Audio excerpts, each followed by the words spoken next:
যদি রাত পোহালে শোনা যেত বঙ্গবন্ধু মরে নাই, যদি রাজপথে আবার মিছিল হতো, বঙ্গবন্ধুর মুক্তি চাই, মুক্তি চাই, মুক্তি চাই, তবে বিশ্ব পেত এক মহান নেতা, আমরা ফিরে পেতাম জাতির পিতা।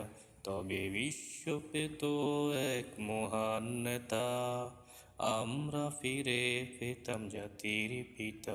যদি রাত পোহালে শোনা যেত বঙ্গবন্ধু মরে নাই, যে মানুষ ভীরু কাপুরুষের মতো করেনি তো কখনো মাথা নত, যে মানুষ ভীরু কাপুরুষের মতো করেনি তো কখনো মাথা নত, এনে দিল হায়নার কবল থেকে আমাদের প্রিয় স্বাধীনতা, স্বাধীনতা, স্বাধীনতা।